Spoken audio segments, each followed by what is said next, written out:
আল্লাহ তাআলা দরবারে লাখ কোটি শুকর ও সুজুদ, যেমন আল্লাহ সুবহানাহু ওয়া তাআলা আমাকে আপনাকে ঐতিহ্যবাহী পাবনা জেলা রামানন্দপুর দিয়ারপাড়া বাইতুল আকসা জামে মসজিদে উন্নত কল্পে জালসায় আসার মতন বসার মতন কোরআন হাদিসের কথা বলা ও শোনার যে তৌফিক আল্লাহ সুবহানাহু ওয়া তাআলা দিয়েছেন, এজন্যই আল্লাহ তাআলার দরবারে সবাই শুকরিয়া আদায় করি। সকলে বলে আলহামদুলিল্লাহ। গুনাহগার নবী হোসেন নাটোরি আপনাদের কাছে দোয়া চাই। আজকে জালসার আমাদের সম্মানিত সভাপতি জনাব মোহাম্মদ শরীফ মোল্লা, আল্লাহ পাক তাকে যেন হায়াতে বারাকা দান করেন। সকলে বলেন আমিন। আরেকটু আওয়াজ দিয়ে বলেন আমিন। আমরা সকলে একটু হাত তুলে দোয়া করি, আল্লাহুম্মা আমিন। রাব্বানা যালামনা আনফুসানা ওয়া ইল্লাম তাগফির লানা ওয়া তারহামনা লানাকুনান্না মিনাল খাসিরিন। হায় রব্বুল আলামিন, হায় আল্লাহ তাআলা, খাস করে আল্লাহ ঐতিহ্যবাহী পাবনা জেলার আমন্দ পড়ে আল্লাহ, হায় রব্বুল আলামিন, হায় আল্লাহ তাআলা তাফসীরুন বিনাত ইসলামী জালসা মাওলা, হায় রব্বুল আলামিন, যে সমস্ত উলামায়ে কেরামদেরকে দাওয়াত করা হয়েছে আল্লাহ, আপনি রব্বুল আলামিন সত্য কথা হক কথা তাদেরকে বলার তৌফিক দান করে দিয়েন। হায় রব্বুল আলামিন, হায় আল্লাহ তাআলা, খাস করে মাওলা আমাদের মাঝ থেকে আমাদের গত বছর সভাপতি হায় রব্বুল আলামিন, হায় আল্লাহ তাআলা মরহুম আলহাজ হোসেন আলী পরামানি এই জায়গায় একই স্টেজে হাজির ছিল মাওলা, আজকে কবরের বাসিন্দা হয়ে গেছে মাওলা। আল্লাহ তার কবরখানাকে আপনি রব্বুল আলামিন জান্নাতের বাগান বানায় দেন।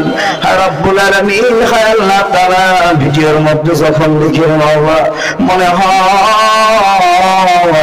হাজী সাহেব আমার পাশে বসে আছে, হাজী সাহেবের সঙ্গে কথাবার্তা বলতেছি। হায় রব্বুল আলামিন, আজকে যদি দুনিয়ার জমিনে জীবিত থাকতাম তাহলে এই জালসায় কিন্তু সভাপতিত্ব করতাম। হায় রব্বুল আলামিন, আজকের যে সভাপতি শহীদ মোল্লা, হায় রব্বুল আলামিন, আল্লাহ কোরআনের জন্য কবুল করে নাও। হায় রব্বুল আলামিন, হায় আল্লাহ তাআলা, খাস করে আল্লাহ যারা বুদ্ধি দিয়ে শ্রম দিয়ে টাকা পয়সা দিয়ে সহযোগিতা করেছে আল্লাহ, আপনি রব্বুল আলামিন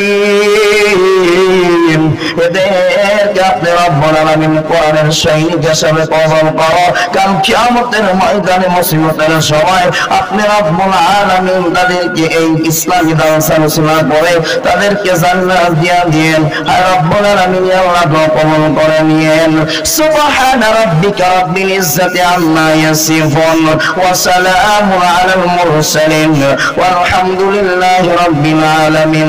আমিন আমিন সুম্মা আমিন বিহাক্কি লা ইলাহা ইল্লাল্লাহু মুহাম্মাদুর রাসূলুল্লাহ। সম্মানিত হাজিরিন, তো আমি আপনাদের মাঝে বলতে চাই, যারা এখনো এদিক সেদিক দোকানপাটে ঘোরাফেরা করছে আর দেরি না করে সবাই স্টেজের দিকে চলে আসেন, এসে জান্নাতের বাগানে এসে বসে যান। বয়ান শুরু করার আগ মুহূর্তে যারা বাহিরে আছেন সবাই ভিতরে ঢুকবেন এবং আমি তাকবীর দেব, আপনারা আমার সঙ্গে তাকবীর দেবেন। দিতে রাজি আছেন? ইনশাআল্লাহ বলেন, দিতে রাজি আছেন তো? আপনার মুসলমান রাজি আছেন তো? আমি যখন তাকবীর দেব আপনারা জোরে তাকবীর দিবেন। এর মধ্যে যারা বাইরে আছেন সবাই ভিতরে ঢুকে যাবেন।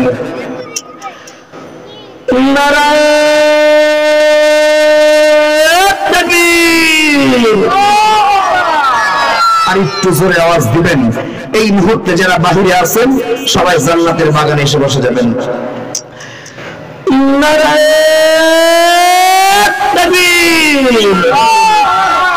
মাশাআল্লাহ মাশাআল্লাহ, অনেক সুন্দর আওয়াজ হয়েছে। আল্লাহ পাক রব্বুল আলামিন সকলের জবানটাকে ইসলামের জন্য কবুল করে। সকলে বলেন আমিন। সম্মানিত ভাইরা আমার, আল্লাহ পাক রব্বুল আলামিন কোরআন কারিমে বলেছিলেন, কুল হাল ইয়াস্তাবিল্লাযীনা ইয়ালামুনা ওয়াল্লাযীনা লা ইয়ালামুন। আল্লাহ পাক রব্বুল আলামিন কোরআনের ভাষায় বলেন, যাদের চক্ষু আছে আর যাদের চোখ নাই তারা কখনো সমান হতে পারে না। আর যাদের হাত আছে আর যাদের হাত নাই তারা কখনো সমান হতে পারে? কথা বলেন, কখনো পারে? কখনোই পারে না। তাহলে এই জান্নাতের বাগানে যারা বসলো আর যারা বসলো না তারা কি কখনো সমান হতে পারবে? কথা বলেন, তারা কি সমান হতে পারবে? তারা কিন্তু কখনোই সমান হতে পারবে না। মুসলমান ভাইরারে আমার, আল্লাহ পাক রব্বুল আলামিন কোরআনুল কারীমের মধ্যে নিজেই ঘোষণা করে দিয়েছেন, আজকে যারা জান্নাতের বাগানের ভিতরে বসে আছেন আর যারা জান্নাতের বাগানের মধ্যে বসতে পারে নাই, আল্লাহ পাক রব্বুল আলামিন কোরআনের ভাষায় বলেন তারা কিন্তু কখনো সমান হতে পারে না। আল্লাহ পাক রব্বুল আলামিন কোরআনুল কারীমের মধ্যে আল্লাহ পাক রব্বুল আলামিন কত সুন্দর ভাবে বলে দিলেন, ওয়া ইযাম কুরিআল কুরআনু ফাসতামিউ লাহু ওয়া আনসিতু লাআল্লাকুম তুরহামুন। বলেন আল্লাহু আকবার। আরেকটা আওয়াজ দিয়ে বলেন আল্লাহু আকবার। আল্লাহ পাক রব্বুল আলামিন কোরআনুল কারীমের মধ্যে বলে দিলেন, আল্লাহ পাক রব্বুল আলামিন বলেন যেই জায়গায় কোরআনের কথা হয়, যেই জায়গায় হাদিসের কথা হয়, ওইটা কোনো সাধারণ কোনো জায়গা থাকে না। আল্লাহ পাক রব্বুল আলামিন বলেন ওই জায়গাটা জান্নাতের বাগান হয়ে যায়। বলেন সুবহানাল্লাহ। ওই জান্নাতের বাগান থেকে আল্লাহ পাক রব্বুল আলামিন বলতেছেন, প্রথম নাম্বার শর্ত হলো কোরআন হাদিসের কথা যখন বলা হবে তখন তোমরা সুন্দরভাবে কান দিয়ে শ্রবণ করবে, কান দিয়ে সুন্দরভাবে শুনবে। এরপরে প্রথম নাম্বার চলে গেল। দ্বিতীয় নাম্বার হলো ওইটা বুঝে ওইটা শুনে ওইটাই আমল করার চেষ্টা করবেন। এরপরে আল্লাহ পাক রব্বুল আলামিন কোরআনুল কারীমের মধ্যে তারপরে আল্লাহ পাক রব্বুল আলামিন জানিয়ে দিলেন, ওয়া ইযা কুরিআল কুরআনু ফাসতামিউ লাহু ওয়া আনসিতু লাআল্লাকুম তুরহামুন। আল্লাহ পাক রব্বুল আলামিন ওদের উপরে আল্লাহ সুবহানাহু ওয়া তাআলা রহমত নাযিল করে। বলেন সুবহানাল্লাহ। আরেকটা আওয়াজ দিয়ে বলেন সুবহানাল্লাহ। তাহলে যারা এই জালসার ময়দানে যারা বসলো আর যারা বসলো না, তারা এই কোরআনের আয়াত অনুযায়ী তারা কি সমান হতে পারলো? কথা বলেন, সমান হতে পারলো? কখনো কিন্তু সমান হতে পারলো না। তাহলে আল্লাহ পাক রব্বুল আলামিন কোরআনুল কারীমে করলেন ঘোষণা। তাহলে আল্লাহ পাক রব্বুল আলামিন যদি কোরআনুল কারীমে যদি ঘোষণা করে, তাহলে এই কোরআনকে কি আমি আপনি কি কোনো আমার আপনার ভিতরে কোনো সন্দেহ আছে? এই কোরআন নিয়ে কোনো সন্দেহ আছে? আল্লাহ পাক রব্বুল আলামিন প্রথম নম্বরে বললেন যালিকাল কিতাবু লা রাইবা ফিহি হুদাল লিল মুত্তাকিন। এটি এমন একটি কিতাব যে কিতাবের ভিতরে কোনো সন্দেহ করা যাবে না। এই কিতাবকে যারা মানবে না তারা কি হয়ে যাবে? তারা গুনাহগার হয়ে যাবে, তারা মুনাফিক। কথা বলেন কি? মুনাফিক। তাহলে এই কোরআনকে মানার চেষ্টা করবো ইনশাআল্লাহ। সকালে বলে মানার চেষ্টা করবো তো? সম্মানিত মুসলমান ভাইরা আমার, আল্লাহ পাক রব্বুল আলামিন কোরআনুল কারীমের এই আয়াতে কারিমা যখন আল্লাহ পাক রব্বুল আলামিন নাযিল করে দিলেন, মসজিদে নববীর ভিতরে সাহাবায়ে কেরামরা সুন্দরভাবে বসে আছেন। ইতিমধ্যেই তখন সুন্দরভাবে সাহাবায়ে কেরামরা নবীজির কাছে প্রশ্ন করলেন, ইয়া রাসূলুল্লাহ, ইয়া হাবিবাল্লাহ, আপনি নিজেই তো ঘোষণা করে দিলেন, নিজেই ঘোষণা করেছেন, ওয়া ইযা কুরিআল কুরআনু ফাসতামিউ লাহু ওয়া আনসিতু লাআল্লাকুম তুরহামুন। কোন বান্দা কোন বান্দি যদি কোরআন হাদিসের অনুযায়ী কথা শোনার পরে যদি কোন বান্দা বান্দিরা আমল করে, আপনি নিজেই তো বলেছেন তাদের উপর রহমত নাযিল করবেন। ইতিমধ্যেই তখন আল্লাহর রাসূলকে যখন এই কথা বলা হলো, তখন জিবরাইল আমিন আলাইহিস সালাতু ওয়াস সালাম সুন্দরভাবে চলে আসলেন।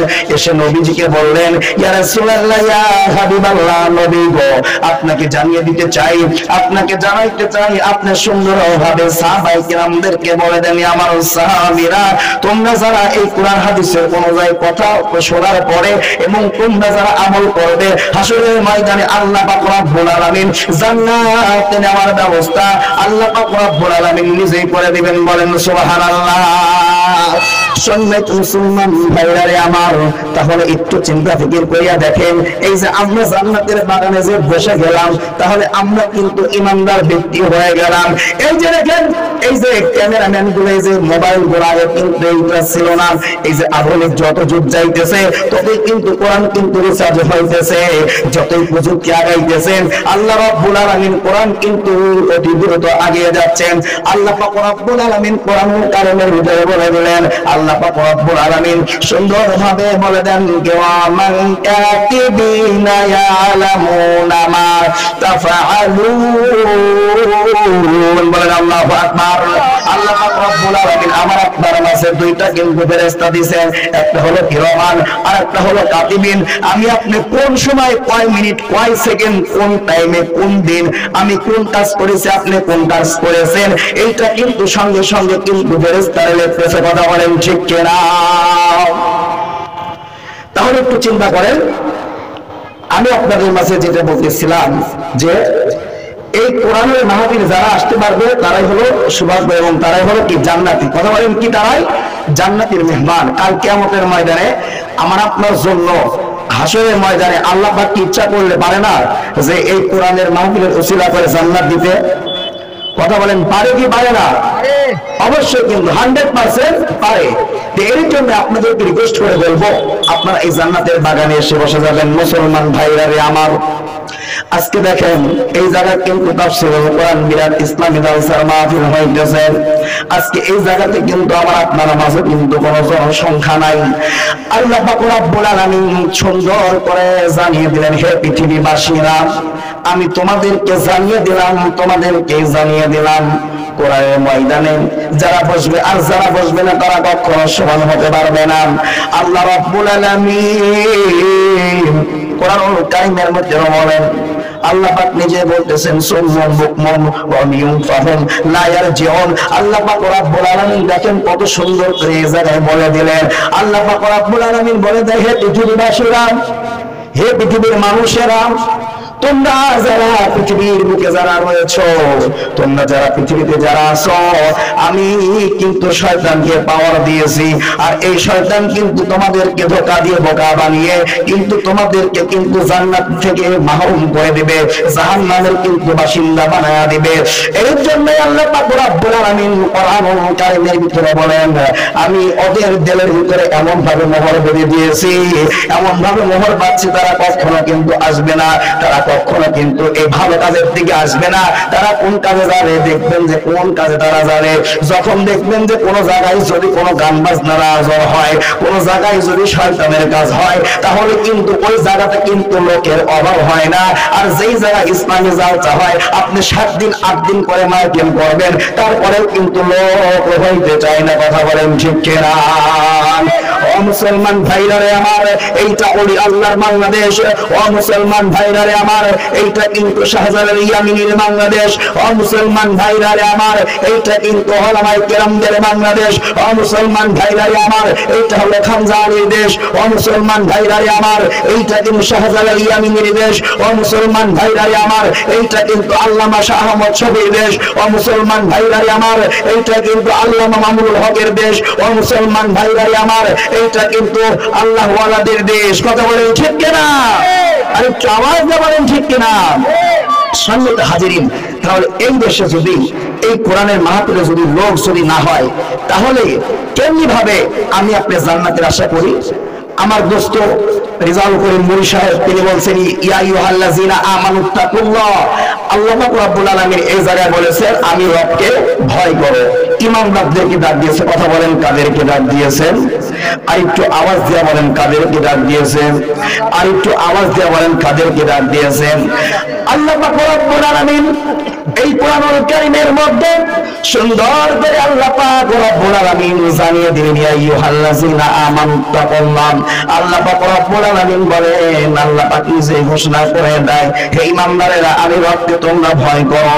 তারপরে আল্লাহ পাক রব্বুল আলামিন বলতেছেন, এই আয়াতে কারিমার মধ্যেই বলেছেন, মুসলমান না হয় কেউ অন্ধকার করেন কবরে যাও না। ইয়া আইয়ুহাল্লাযিনা আমানুত্তাকুল্লাহ হাক্কা তুকাতিহি ওয়া লা তামুতুন্না ইল্লা ওয়া আনতুম মুসলিমুন। বলেন আল্লাহু আকবার। আরেকটু আওয়াজ দিয়ে বলেন আল্লাহু আকবার। আচ্ছা, তাকবীরে আল্লাহু আকবার দিতে কোনো অসুবিধা আছে? কথা বলেন, কোনো অসুবিধা আছে? আমি আপনি যখন পৃথিবীর জমিনে আসছি, তখন কিন্তু এই আল্লাহু আকবারের তাকবীর দিয়েই কিন্তু আমি আপনি দুনিয়ার জমিনে আসছি। কথা বলেন ঠিক না? আর একটু আওয়াজ দিয়ে বলেন ঠিক কিনা? এরপরে আমি আপনি যখন মারা যাব তখন কিন্তু আমার আপনার জন্য ওই তাকবীরটাই কিন্তু লাগবে মরণের সময়। কথা বলেন ঠিক কিনা? নাকি যে ইমাম সাহেব নামাজ পড়াইবে ও কি কোনো মহাভারত এরপরে রামায়ণ গীতা এগুলো কি পড়ে মাটি দিবে আপনাকে জানাজার নামাজ পড়াইবে না। যখন তাকবীর দিবে আল্লাহু আকবার, এই তাকবীর দিয়ে কিন্তু আমাকে আপনাকে শেষ নামাজ জানাজার নামাজ পড়ায় কিন্তু আসবে। কথা বলেন ঠিক কিনা? এরপরে আমি আপনি যখন নামাজে দাঁড়াই তখনও কিন্তু তাকবীর দেয়। কথা বলেন দেয় কি দেয় না? আর একটু আওয়াজ দেওয়া দেয় কি দেয় না? তাহলে আমি আপনি যদি এই তাকবীর দেই তাহলে আল্লাহ পাক রব্বুল আলামিন বলেন তুমি মৃত্যুবরণ করেছো, তোমার মরণের সময় তাকবীর হয়েছে, তুমি দুনিয়ার জমিনে এসেছো, তোমার দুনিয়াতে আসার আগে তোমাকে তাকবীর দিয়ে আনা হয়েছে। এরপরে যখন তুমি নামাজে দাঁড়িয়ে যাও তখন তোমার জন্য কি হয়ে যায়? তাকবীর দেওয়া হয়। সম্মানিত মুসলমান ভাইরা রে আমার, এরপরে যখন আল্লাহ পাক রব্বুল আলামিন বলে দাঁড়িয়ে যখন কোরআন কারীমের আয়াতে কারিমা তেলাওয়াত করা যখন হয়ে যাবে তখন তোমরা সঙ্গে সঙ্গে তাকবীর দিয়ে দিবেন। তাকবীরের অর্থ হলো আল্লাহ মহান, আল্লাহ বড়, তার মতন আর পৃথিবীর জমিনে কেউ নাই। কথা বলেন ঠিক কিনা? আল্লাহ পাক রব্বুল আলামিন বেতন সুন্দরভাবে কত সুন্দর করে জানিয়ে দিলেন। আল্লাহ পাক রব্বুল আলামিন বলে দেন ও পৃথিবীর মানুষেরা, তোমরা যেমন দুনিয়ার জমিনে চলতেছ তোমাদের মতন মুসলমান ছিলেন হযরত ওসমান, তোমাদের মতন কিন্তু তারাও মুসলমান ছিল। মুসলমান ভাইরা রে আমার, দেখেন নবীজির প্রতি কালেমা পড়ার পর ঈমান আনার পরে নবীজিকে ভালোবাসার কারণে আল্লাহ রাসূলকে ভালোবাসার কারণে আল্লাহ পাকের কি একটা কারিশমা মুসলমান ভাইরা রে আমার। ইতিমধ্যে মুসলমান যখন সুন্দর করিয়া যখন আল্লাহ পাক রব্বুল আলামিন পৃথিবীর বুকে ঈমানদার দেখেন কেমন ভাবে আল্লাহ পাক পরীক্ষা করে। ও মুসলমান ভাইরা রে আমার, সুন্দর করিয়া দেখেন একটা যুবকের বয়স হলো 19 থেকে 18 থেকে 19 বছর বয়স। নাম হলো আব্দুল উজ্জা। কথা বলেন ওই সাহাবীর নামটা কি? আব্দুল উজ্জা। এই সাহাবী কিন্তু আল্লাহ রাসূলের প্রতি ঈমান আনছে। ছোটকালে কিন্তু মা মারা যায়, তখন কিন্তু তার বাবা আরেকটা বিবাহ করে। এরপরে মুসলমান ভাইরা রে আমার, তখন সুন্দর করিয়া তখন চাচার কাছে লালিত পালিত হয়। চাচার কাছে লালিত পালিত হওয়ার উপরে হঠাৎ করে একদিন চাচার কাছে খানা খাইতে বসছে। বসার পরে তখন বলতেছেন, চাচা যান আজকে আপনাকে একটা প্রশ্ন করতে চাই, আপনাকে একটা কথা বলতে চাই। তখন বলতেছে, ভাতিজা রে তুই কি প্রশ্ন করবি কর, জলদি করে কর, জলদি করে কর। তখন বলতেছেন, চাচা যান আপনাকে একটা প্রশ্ন করতে চাই, আসলে আব্দুল্লাহর বেটা মুহাম্মদ একি সত্যই কি সত্যবাদী নাকি, একি সত্যি কি নবী নাকি? ও মুসলমান ভাইরা রে আমার, ইতিমধ্যে তখন আব্দুল উজ্জার চাচা তখন বলতেছে, হ্যাঁ ও প্রকৃত ঈমানদার, ও হচ্ছে বিশ্ব নবী, ও হলো বিশ্ব নবী। এই কথা যখন বলে দেন, বলার পরে তখন সুন্দর করিয়া তখন সুন্দর ভাবে তখন ওই চাচাকে বলে, চাচা এই যে আপনি যে সুন্দর করিয়া আপনি বলে দিয়েছেন যে আব্দুল্লাহর বেটা মুহাম্মদ সত্য ঈমানদার, তাহলে ওর প্রতি আমি কালেমা পড়ে আল্লাহ রাসূলের উপর ঈমান এনে ফেললাম। ইতিমধ্যে তখন আব্দুল্লাহ নবীর সাহাবী তখন সুন্দর করিয়া তখন চাচাকে বলে, চাচা আপনার কাছ থেকে আমি এখন বিশ্বনবীর দরবারে আমি এখন চলে যাব। তখন বিশ্বনবীর দরবারে যাওয়ার আগ মুহূর্তে ওর যেগুলো ছিল আপনার জামা কাপড়, এরপরে আপনার যা কিছু একে দিয়েছিল চাচা যান, তখন কিন্তু সঙ্গে সঙ্গে কেড়ে নিয়েছে। ও মুসলমান ভাইরা রে আমার, এই জায়গা থেকে আমার আপনার একটা শিক্ষণীয় বিষয়, আমি আপনি যখন পরিপূর্ণ ঈমানদার মুসলমান হতে যাব, আমি আপনি যখন সুন্দরভাবে ঈমানদার হতে যাব, আমার আপনারও কিন্তু এমন ভাবে কিন্তু দিন থেকে কিন্তু আমাকে আপনাকেও কিন্তু খারিজ করে দিবে, আমাকে আপনাদের কিন্তু পরীক্ষা দিতে হবে। ইতিমধ্যে এই সাহাবী আব্দুল উজ্জা তখন সুন্দর করিয়া বিশ্বনবীর দরবারে যাবে, সব কিন্তু নিয়ে বলতেছে সব কিন্তু নিয়ে নিছে। ইতিমধ্যেই তখন সুন্দর করিয়া ভালো করিয়া একটা পরনে একটা লুঙ্গি ছিল, সেলাইবিহীন লুঙ্গি। তখন আব্দুল উজ্জা চাচার কাছ থেকে বিদায় নেওয়ার সময় চাচা বলে, ভাতিজা রে, তুমি যে ঈমান এনেছ, ঈমান আনার কারণে সব কিছু নিয়ে নিছো, তোমার পরনে যে লুঙ্গিটা আছে ওই লুঙ্গিটা আমার কাছে তাড়াতাড়ি দিয়ে যাও।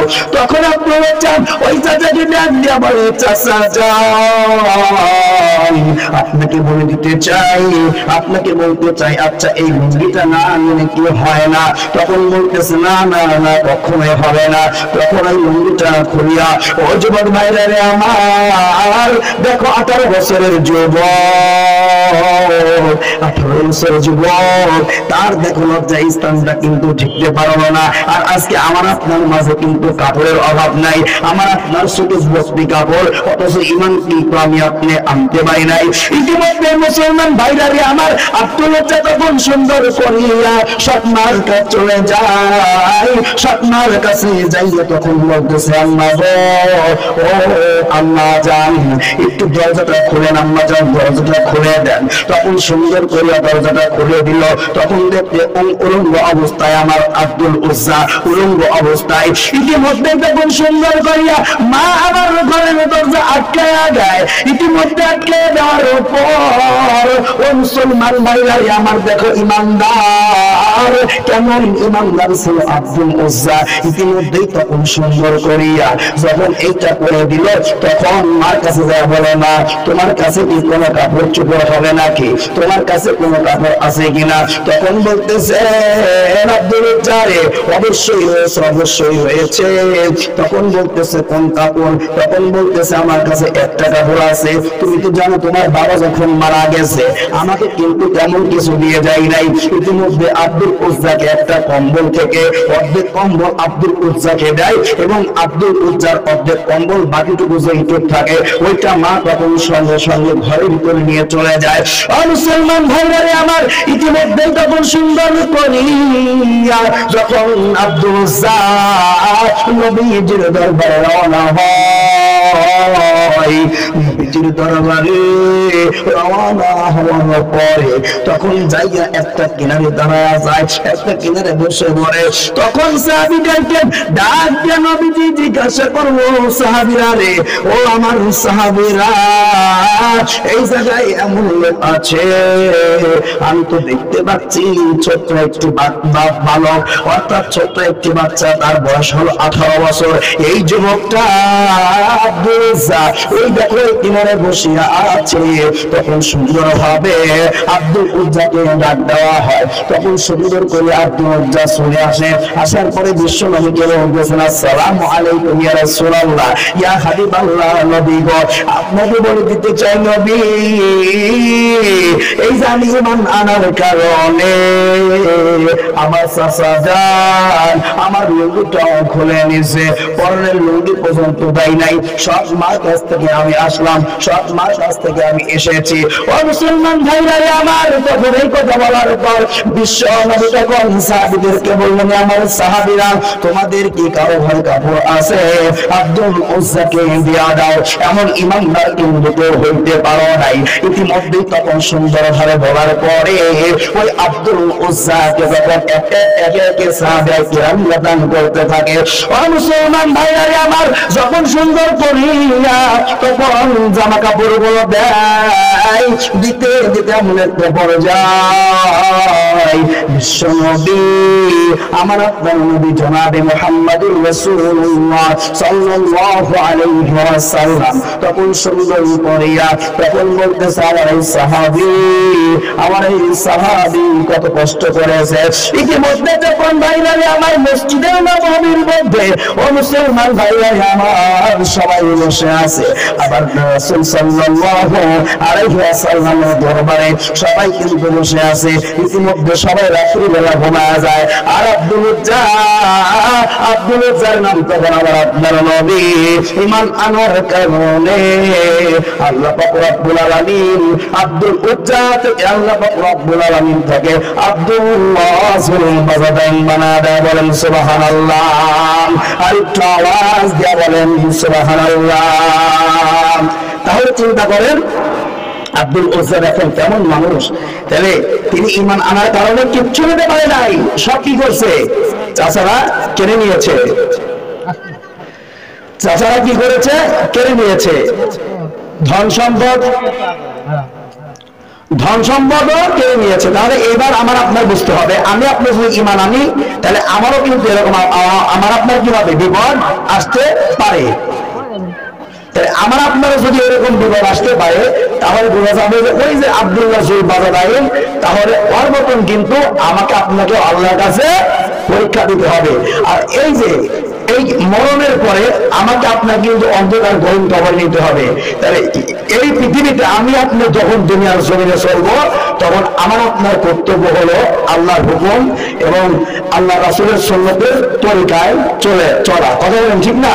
তাহলে এখন আমি আপনি মুসলমানের পরিচয় দেই, আমি আপনি মুসলমানের পরিচয় দেই, কিন্তু আমি আপনি নামাজ করি না, আমি আপনার সামনে রমজান মাস আসতেছে ওপরে নিয়ে সবকিছু করি, মুসলমান ভাইরারে আমার আপনার কিন্তু এটা কোনো কাজে আসবে না।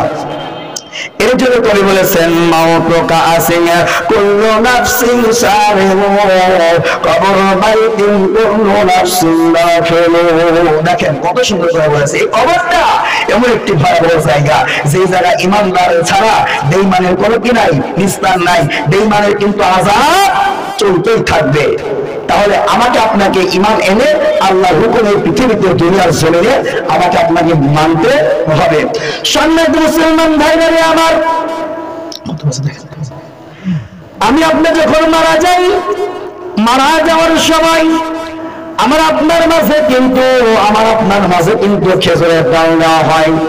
এই খেজুরের ডাল কিসের জন্য আমাদের কি জন্য দেয়? মুসলমান ভাইরারে আমার কথাগুলি দিল দিয়া বুঝবেন, কথাগুলি ভালো করে শ্রবণ করবেন। মুসলমান ভাইরারে আমার, আমি আপনি যখন মারা যাই তখন কিন্তু আমরা খেজুরের ডাল দেই। ইতিমধ্যে কিন্তু সুন্দরভাবে আমার আপনার নবী সাহাবায়ে কিরামদের নিয়া বিশ্ব নবী মুহাম্মদুর মুনওয়ার নামে একটা জায়গা আছে, ওই জায়গার পাশ দিয়ে আমার আপনার নবী যাচ্ছিলেন। ইতিমধ্যে দুইটা কবরে আযাব চলতেছিল। কথা বলেন কয়টা কবর? আর একটু আওয়াজ দিয়ে বলেন কয়টা? দুইটা কবরে আযাব চলতেছে। বিশ্বনবী তখন সুন্দর করিয়া সঙ্গে সঙ্গে দাঁড়ায়া যায়, সাহাবীদেরকে বলে আমার সাহাবীরা তোমরা খেজুরের ডাল নিয়ে আসো। খেজুরের ডাল আনার পরে তখন সুন্দরভাবে কিন্তু ঘিরে দেওয়া হলো। এরপরে সূরা একজন একটা সূরা পড়ার পরে মুসলমান ভাইরা আমার যখন সূরাগুলো পড়ে যখন দাঁড়ার পরে তখন প্রথম নাম্বারে কিন্তু তখন সুন্দর করে কিন্তু যখন ডালটা গাড়া হলো, এরপরে সাহাবায়ে কিরামরা নবীজিকে প্রশ্ন করলো, ইয়া রাসূলুল্লাহ, ইয়া হাবিবাল্লাহ, নবীজি আপনাকে প্রশ্ন করতে চাই, আপনাকেই করতে চাই, এই যে খেজুরের ডাল এই কবরের মধ্যে কি জন্য দিয়েছেন? তখন বলতেছেন সাহাবীরা রে, আমি কিসের জন্য ডালগুলো দিতে বললাম তোমরা কি বুঝতে পারো নাই? তোমরা কি জানো না? তখন বলতেছে ইয়া রাসূলুল্লাহ, ইয়া হাবিবাল্লাহ, নবী গো আমরা জানতে চাই। ও মুসলমান ভাইরা আমার, ইতিমধ্যে যখন সুন্দর করিয়া সাহাবীরা প্রশ্ন করার পরে বিশ্বনবী উত্তর দিতেছে, আল্লাহর নবী বিশ্বনবী উত্তর দিবে। ইতিমধ্যে জিবরাইল আলাইহিস সালাম সঙ্গে সঙ্গে আসলেন, আসার পর তখন বলতেছে আসসালামু আলাইকুম ইয়া রাসূলুল্লাহ, ইয়া হাবিবাল্লাহ, নবী গো আপনাকে বলে দিতে চাই এই যে কবর আযাব চলতেছে, এই কবর আযাব হইল এই কারণে পৃথিবীর জমিনে যতদিন এই ব্যক্তি জীবিত ছিল ততদিন কিন্তু নাপাক ছিল। কথা বলেন কি পাক ছিল? নাপাক ছিল। নাপাক হওয়ার কারণে ওর কবরে আযাব চলতেছে। ও মুসলমান ভাইরা আমার, বিশ্বনবী তখন সাহাবীদেরকে বললেন আমার সাহাবীরা এই কারণে কিন্তু কবরে আযাব চলতেছিল। তাহলে মুসলমানদের সন্তানেরা, ও মা বোনেরা, ও যুবক ভাইরা আমার, তাহলে আমার আপনার কিন্তু নাপাক থাকা যাবে না। কখন আজরাইল আসলে আজরাইল আসলে কিন্তু আমি আপনি কিন্তু হিসাব দিতে পারবো না। কারো জান কিন্তু কঠোরভাবে কবজ করবে, কারো জান কিন্তু আহসানের সাথে কবজ করবে। ইতিমধ্যে দ্বিতীয় নাম্বারের কবরের পাশে, দ্বিতীয় নাম্বার কবরের পাশে যখন চলে যায়, যাওয়ার পরে সুন্দর ভাবে একই নিয়ম অনুযায়ী সুন্দর করে খেজুরের ডালগুলো গেড়ে দেয়। দেওয়ার পরবর্তী তখন সাহাবীরা বললেন, ইয়া রাসূলুল্লাহ, ইয়া হাবিবাল্লাহ, প্রথম নাম্বার কবরে আযাব চলতেছে বুঝতে পারলাম, দ্বিতীয় নাম্বার কবরে কেন দিতে বললেন, কেন দিতে বললেন? ইতিমধ্যে মুসলমান ভাইরা আমার এই করে যখন বললেন, তখন বলতেছে পৃথিবীর জমিনে এই লোকটি পৃথিবীর জমিনে যখন জীবিত ছিল, মানুষের কথা একজনের কথা আরেকজনের কানে লাগাইছে। যদি একটু কথা বলেছে তার সে বড় করেছে, যদি ছোট কথা বলেছে ও বড় করে। এর জন্যই আল্লাহ পাক রব্বুল আলামিন এর কবরে আযাব দিয়েছিল। বিশ্বনবী তখন সুন্দর করে ওই খেজুরের ডাল দেওয়ার কারণে একটু সময়ের জন্য আংশিক সময় ওই কবরে আযাব গুলো মাফ করে দেয়। বলেন সুবহানাল্লাহ। আরেকটু আওয়াজ দিয়ে বলেন সুবহানাল্লাহ। ও মুসলমান ভাইরা আমার, তাহলে আমার আপনার একটু ভালো রাখতে হবে। আমার আপনার কখনো না বাকি হওয়া যাবে না। আমার আপনার কখনো কিন্তু মানুষের কথা মানুষের কানে লাগানো যাবে না। সত্য কথা বলতে হবে, মিথ্যা কথা কিন্তু বলা যাবে না। ছোট কথা বলেছে আপনার কাছে বড় বানায় দিচ্ছেন, এই কথা কিন্তু বলা যাবে না। আল্লাহ পাক রব্বুল আলামিন কোরআনুল কারীমে বলেন ঘোষণা। এই জন্য মুসলমান ভাইরা আমার, ও মা বোনেরা, আপনাদের জন্য একটা ফরজ রয়েছে, মায়েরা আমার জানা রয়েছে। প্রথম নাম্বার হলো রমজানুল মুবারক মাসে রোজা রাখতে হবে। দ্বিতীয় নাম্বার কথা হলো নামাজ পড়তে হবে। তৃতীয় নাম্বার কথা হলো স্বামীর খেদমত করতে হবে। এরপরে মুসলমান মায়েরা আমার, চতুর্থ নাম্বারে আপনার কিন্তু শরীর হেফাজত করতে হবে। প্রথম নাম্বারে হলো নামাজ পড়তে হবে, দ্বিতীয় নাম্বারে রমজানে রোজা রাখতে হবে। ও মায়েরা যারা আছেন একটু ফলো করবেন। প্রথম নাম্বারে নামাজ পড়বেন, দ্বিতীয় নাম্বারে রোজা রাখবেন, তৃতীয় নাম্বারে নিজের শরীরটাকে হেফাজত করবেন, মানে পর্দা পশরায় রাখবেন। এরপরে চতুর্থ নাম্বারে স্বামীর খেদমত করবেন। ও বাংলার জমিনের মুসলমান, ও বাংলার মুসলমান, দেখেন আজকে দুনিয়ার জমিনে আমার আপনার মাঝখান দিয়ে কিন্তু পর্দা উঠে গেছে। আল্লাহ পাক রব্বুল আলামিন কোরআনুল কারীমে বললেন, ওয়াকারনা ফি বুরুজিকুন্না ওয়া লা তাবাররাজনা তাবাররুজাল জাহিলিয়াতিল উলা। হে পৃথিবীবাসীর নারীরা, তোমরা কেউ জাহিলিয়াতের যুগের মতন চলাফেরা করিও না। ও মুসলমান মায়েরা আমার, তাহলে আমার আপনার কিন্তু চলাফেরা জাহিলিয়াতের যুগের মতন করা কিন্তু আমার আপনার যাবে না। আল্লাহ পাক কোরআনুল কারীমে করলেন ঘোষণা। এরপরে কিন্তু মুসলমান ভাইরা আমার রমজানে কিন্তু রোজা রাখবেন, আর কিন্তু স্বামীর খেদমত করবেন। আজকে আমাদের সমাজে দেখা যায় স্বামীর খেদমত তো দূরে থাক, স্বামীর খেদমত তো দূরে থাক, আমি বউর খেদমত করলে বউ আছে। কথা বলেন ঠিক কিনা? তাহলে মুসলমান ভাইরা আমার, তাহলে যারা পৃথিবীতে রয়েছি, তাহলে আমাকে আপনাকে এক কথায় আল্লাহর হুকুম মেনে অন্ধকার গহীন কবরে যেতে হবে। এবং আমি আপনি আমল করে যদি যাই, তাহলে আমার আপনার জন্য জান্নাত। আর আমি আপনি যদি এই কথাগুলো না মেনে অন্ধকার গহীন কবরে যাই, তাহলে আমার আপনার জন্য জাহান্নাম। এর জন্য সম্মানিত হাজিরিন, আল্লাহ সুবহানাহু ওয়া তাআলা আমাকে আপনাকে আল্লাহর হুকুম রাসূলের সুন্নাত তরিকায় আমি আপনি যেন অন্ধকার গহীন কবরে মেনে যেতে পারি, সেই তৌফিক যেন আল্লাহ সুবহানাহু ওয়া তাআলা সকলে বলেন আমিন। ওয়া আখিরু দাওয়ানা আলহামদুলিল্লাহি রাব্বিল আলামিন। এখন আযান হবে, আযানের পরে মসজিদে জামাত হবে নাকি সভাপতি সাহেব? মসজিদে জামাত হবে না?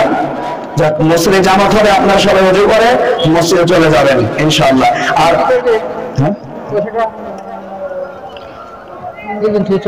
না না না, চলবে না। এখন আযান হবে, তো আমরা দেরি না করি, সবাই ওযু করে মসজিদের দিকে চলে যাই।